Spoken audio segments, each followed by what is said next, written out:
got news coming through. One of the G-23 members, Sandeep Dikshit, has actually hit out at Ghulam Nabi Azad, and he said that his decision to resign from the Congress party was not what the group had discussed and planned. Pallavi Ghosh is with us. Pallavi, we'll try and go across to Pallavi Ghosh in just a bit, but Sandeep Dikshit now says that G-23 was supposed to be which will stay with the party, and despite the criticism, there will never be a revolt. There will always be reform. The pitch would be of reform. So Sandeep Dikshit saying that, yeah, we may fall out of favor, we may be sidelined, we may be marginalized, but we will not quit the party. We will continue to be within the party and call for reform. That is something which even Sanjay Jha has always underlined. But here Rashid Kidwai ji is back with us. He is saying, ये तो plan में था ही नहीं. तो गुलाम नबी आजाद जी का क्या plan है, Rashid ji? Yeah, this is one thing, Anand, as Sandeep Dikshit is saying, it was a sort. I can't hear him. Well, I think we've just lost Rashid Kidwai again, network issues, but we'll try and get him back. Gargi Nandi Roy ji, before I come to you, Pallavi Ghosh is with us. Pallavi Ghosh, so G-23 plan was reform, not revolt, says Sandeep Dikshit. Yes, and in fact, he was one of the G-23 members, as we pointed out, and in fact, he points out in his letter that it's all very well to raise the points, but not to as a banner of revolt.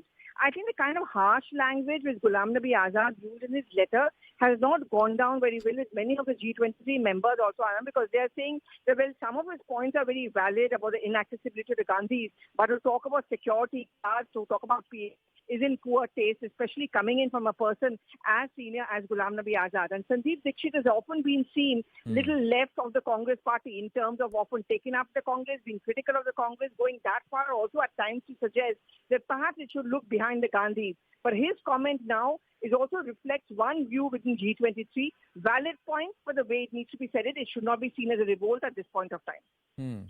But more importantly, what is the larger sense within the G-23, Pallavi, with what Mr. Ghulam Nabi Azad has said? Do they agree with this entire remote control theory? Do they agree that there is a coterie which is largely inexperienced? The issue, what he has talked about, is inexperienced. It's a bunch of sycophants. There are swipes that have been taken at Mr. Ghulam Nabi Azad himself, saying that what were you when you were younger? Yes,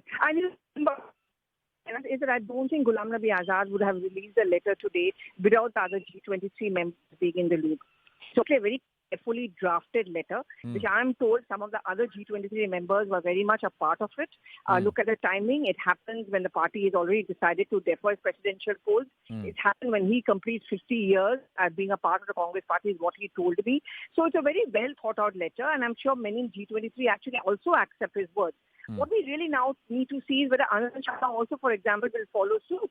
Because he had, and what he's written is something with G-23 leaders, not just after losses, but even after every month, saying that, it's been almost a year and a half since we first wrote the letter. Have there been organizational changes? No. Organization shuffle? No. Not only that, Anand, presidential elections, which are supposed to end by 21st of September, we are now being told is likely to be beyond that. No, so Pallavi, so is Sandeep Dikshit the lone person within the G-23 who is still pitching reform? Or is there a split or difference of opinion within the G-23 group itself? Well, some like Kapil Sibal have already quit the party. Some like Bhupinder Hooda have bought peace because they've got what they wanted. Shashi Tharoor, all of them are silent. Manish Tiwari often takes a line which is different from the Congress party, but he can also be seen by the side of the Congress party when they run their campaigns. I would say there is a difference of opinion within G-23. Few feel the language could have been softer, and this perhaps was not the time to have said it the way it was said.